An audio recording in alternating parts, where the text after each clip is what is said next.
Hi friends, welcome to my channel. As usual morning start ஆச்சு. நம்ம கோலம் போடுற டயத்துலேயே தான் சேம் அந்த ஆன்ட்டியும் ஏந்துக்கிட்டாங்க. அதில் எந்த விதமான மாற்றமும் இல்லை. அது எப்படி செட் ஆகுதுன்னு எனக்கு தெரியல. யூஷுவலாகவே ஸ்டார்ட் ஆச்சு இப்படி தான் டே. அதுக்கப்புறம் நான் லாஸ்ட் வீடியோவில் ஒன்று சொல்லியிருந்தேன். ஹஸ்பண்ட் அடித்தாலும் அடித்தாரு, அழுது அழுது கண்ணில் இருக்கிற அழுக்கெல்லாம் போச்சு அப்படின்னு சொல்லிட்டு ஒரு வச்சனம் சொல்லுவாங்கன்னு. அந்த சம்பவம் இதுதான், வேற ஒன்றும் இல்லை. டீ போடுறோம், ரொம்ப நாளாக டீ போடுவார். டீ போடுறேன்னு வடிகட்டும் போது அப்படியே ஃபுல் 1/2 லிட்டர் டீயும் அப்படியே கீழே கொட்டிடுச்சு. அது சரியான வேலை வச்சிருச்சு. அது மேலேருந்து ஊற்றின, அவரோட ஹைட்லேருந்து ஊற்றினதுனால ஃப்ரிட்ஜு சைடு கீழே, நான் அது ஃபுல்லாக காட்டல உங்களுக்கு, ரொம்ப மெஸ்ஸியாக இருந்தது. அது பாதி தொடச்சதுக்கப்புறம் என் பையன் வந்து வீடியோ எடுத்தான். அதுக்கப்புறம் ஃபுல்லாக அந்த பாத்ரூம்லலாம் ஃபுல்லாக அழுக்கு மாதிரி இருந்ததுல, அது அழுக்கு இல்லை, டீ. அதுக்கப்புறம் ஃபுல்லாக அந்த மேட்டெல்லாம் ரொம்ப நாளாக துவைக்கணும்னு நினச்சிட்டு இருந்தேன். அந்த டீ கொட்டினதுக்கப்புறம் அது ஃபுல்லாக மேட்டெல்லாம் துவைச்சு போட்டுட்டு பாத்ரூம் அந்த ஏரியா ஃபுல்லாக அலம்பி விட்டேன். அப்புறம் அன்னைக்கு மார்னிங் அவனுக்கு டிஃபனுக்கு வந்து சப்பாத்தி உருளைக்கிழங்கு கறி இதுதான் பிளான் பண்ணியிருந்தது. காலையில் டிஃபனுக்கு சப்பாத்தி சாப்பிட மாட்டான். எப்போ சப்பாத்தி பண்ணாலும் இந்த ஜீனி ரொட்டி பண்ணணும். சப்பாத்திக்கு நம்ம நெய் எண்ணெய் விட்டு வாப்போம். இந்த ஜீனி ரொட்டிக்கு மட்டும் நெய் ஊற்று வாத்தா தான் நல்லாயிருக்கும். ஸோ நெய் இருந்ததுன்னா இது பிளான் பண்ணிக்கோங்க. எண்ணெய் விட்டு வாத்தா நல்லாவே இருக்காது. ஒரு கிண்ணம் மாதிரி பண்ணிவிட்டு ஸ்டஃப் பண்ணிவிட்டு உள்ளுக்குள்ளே சுகரை அப்படியே மடித்து வச்சு இட வேண்டிதான். சூப்பராக இருக்கும். ஒன்று சாப்பிட்டா கூட ஃபில்லிங்காக இருக்கும். அவனுக்கு லஞ்ச் பாக்ஸ் பேக் பண்ணி அவனை கலப்ப ரெடி பண்ணிட்டேன். அதுக்கப்புறம் உங்ககிட்ட ஒன்று ஷேர் பண்ணிக்கணும். இப்போ நீங்கள் யாருக்காவது ஹெல்ப் பண்ணணும் அப்படின்னு நினச்சிங்கன்னா, இப்போ ஒரு 20 இயர்ஸ் 22 இயர்ஸ் ஒருத்தவங்களுக்கு நீங்கள் ஹெல்ப் பண்ணுறீங்கன்னு வச்சுக்கோங்களேன். அவங்களோட கடைசி வரைக்கும் உங்களால் இருக்க முடியும், அந்த அவங்களுக்கு என்ன ஹெல்ப் தேவைப்படுதோ அதை பண்ண முடியும்னா அவங்களுக்கு ஹெல்ப் பண்ணுறேன்னு வாய் விடுங்க. அப்படி இல்லைன்னா தயவு செஞ்சு பாலிஷாக விட்டுருங்க. நீங்கள் அவங்களுக்கு ஹெல்ப் பண்ண ஸ்டார்ட் பண்ணிவிட்டு பாதியில் விட்டுட்டிங்கன்னா நீங்கள் ஹெல்ப் பண்ணுறீங்கன்னு நினச்சிக்கிட்டு அவங்களும் ஃபர்தராக மூவ் ஆன் ஆக மாட்டாங்க. நீங்கள் பாதியில் விட்டதுனால அவங்க வயசும் போயிடும். ஸோ இது ஒரு சின்ன கருத்து இங்கே பதிவு பண்ணி விரும்புகிறேன். இது நம்ம ஷார்ட்ஸில் காமிச்சிருப்போம்.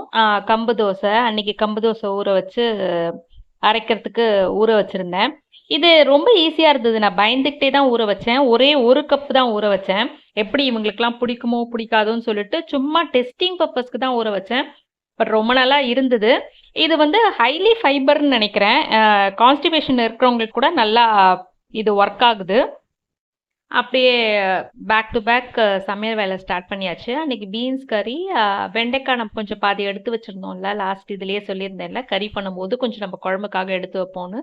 அந்த மாதிரி எடுத்து வச்சுருந்தது, கொஞ்சம் வெண்டைக்காய் இருந்தது. பிளெயின் ரைஸு, வெண்டைக்காய் சாம்பார், பீன்ஸ் கறி, இதுதான் அன்றைக்கி மெனுவாக இருந்தது.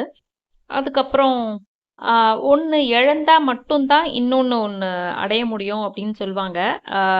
நீங்கள் இழக்கிறது பெருசாக கூட இருக்கலாம், கிடைக்க போகிறது உங்களுக்கு சின்னதாக கூட இருக்கலாம். பட் இது வந்து ஒரு மறுக்க முடியாத ஒரு விதினே சொல்லலாம். சொர்க்கத்துக்கு போகணுன்னா கூட நம்ம இறந்தா மட்டும்தான் முடியும்னு சொல்கிற மாதிரி தான். நம்ம ஒன்று அடையணும் அப்படின்னா ஏதோ ஒன்று கண்டிப்பாக இழந்து தான் ஆகணும். இதுதான் நிதர்சனமான உண்மை. வாழ்க்கையில் சில சமயம் நம்மளால் அதை அக்செப்ட் பண்ணிக்க முடியாத போது, இதுதான் வாழ்க்கையோட, சில பேர் மெச்சூர்டாக எப்படி இருக்காங்களோ அவங்க இது ஈஸியாக ஹேண்டில் பண்ணிட்டு போயிடுவாங்க. மற்ற பேர் கொஞ்சம் புலம்பிக்கிட்டு எனக்கு மட்டும் இப்படி நடக்குது அப்படின்னு சொல்லிட்டு லைஃப்பை மூவ் ஆன் பண்ணிட்டு போயிட்டு இருப்பாங்க. அப்புறம் நம்ம கல்யாணத்துக்கு முன்னாடி நம்மளுக்கு ஒரு டேஸ்ட் இருக்கும், அப்புறம் கல்யாணத்துக்கு அப்புறம் நம்மளுக்கு ஒரு விதமான டேஸ்ட் வந்துடும். அந்த மாதிரி ஒரு விஷயந்தான் இந்த தேங்காய். எனக்கு தேங்காய் சுத்தமாகவே பிடிக்காது. எனக்கு பல்லில் இஷ்யூ இருக்கிறதுனால பல்லில் போய் மாட்டிக்கோன்னு நான் பயந்துட்டு விட்டேனா, இல்லை எங்கள் ஃபேமிலி மெம்பர்ஸ்க்கு, பிறந்த வீட்டு ஃபேமிலி மெம்பர்ஸ்க்கு தேங்காய் பிடிக்காது ஜாஸ்தி, அதனால எனக்கு தேங்காய் பிடிக்காத போச்சா என்னன்னு தெரில. அது என்னவோ தேங்காய் போட்டு நான் அந்த கறி சாப்பிட மாட்டேன். ரொம்ப ஃப்ரைடு ஐட்டம்ஸு, சாதாரண பண்ணுற காய்கறி தான் ரொம்ப பிடிக்கும். பட் ஆஃப்டர் மேரேஜ் தேங்காய் இல்லாத வாழவே முடியாது அப்படின்ற மாதிரி ஆயிடுச்சு. ஏன்னா எங்கள் மாமியார் வீட்டில் 7 தென்னை மரம். ஸோ தேங்காய் அவ்வளோ இருக்கும். தேங்காய் எண்ணெய், இளநீ, தேங்காய் உடச்சி போட்டு தேங்காய் எண்ணெய் ஆட்டிட்டு வருவாங்க. நாங்கள் வந்து தீபாவளி பக்ஷணங்கள்லாம் கூட தேங்காய் எண்ணெயில் தான் ஃபுல்லாக பண்ணுவோம். எனக்கு ஃபஸ்ட்டெல்லாம் தேங்காய் எண்ணெய் சாப்பிட்டாக்கா கொஞ்சம் தலை சுற்றுற மாதிரிலாம் இருக்கும். அது பிரமையாக என்னன்னு தெரியல. அப்புறம் லேட்டர் ஆன் எனக்கு அது கொஞ்சம் பழகி போச்சு. தலைக்கு தடவிக்கிற எண்ணெய்லாம் பியூர் எண்ணெயாக தான் தடவிட்டு இருந்தோம். சில பேர் எங்க ஃபேமிலி மெம்பர்ஸ்ல சில பேர் மட்டும் அந்த எண்ணெய தடவிக்க மாட்டாங்க. ஏன்னா சீக்கிரம் அது ரொம்ப ஸ்டிக்கியா இருக்கிறதுனால மண்ணு, வேர்வை ஒட்டி அடிக்கடி ஹேர் வாஷ் பண்ண வேண்டியிருக்குன்னு சொல்லிட்டு சில பேர் மட்டும் வேற யூஸ் பண்ணுவாங்க. பட் நாங்கலாம் வந்து இதுதான் யூஸ் பண்ணிட்டு இருந்தோம். அப்ப ஹேர்லாம் நல்லா இருந்தது. இப்ப ரொம்ப ஹேர் ஃபால் இருக்கு. ஸோ இப்படித்தான் உங்களோட பிஃபோர் மேரேஜ், ஆஃப்டர் மேரேஜ் என்ன உங்களுக்கு பிடிச்சது? என்ன விட்டீங்க? என்ன தியாகம் பண்ணீங்க? அதெல்லாம் கமெண்ட்ஸ்ல சொல்ல மறக்காதீங்க. யாரோ ஒருத்தவங்க வந்து அந்த நான் கட் பண்ற அந்த கட்டரோட இதுல என்ன ஸ்டெயின் அப்படின்னு கேட்டிருந்தாங்க. அது அழுக்கா என்னன்னு கேட்டிருந்தாங்க. அது அழுக்கு இல்ல.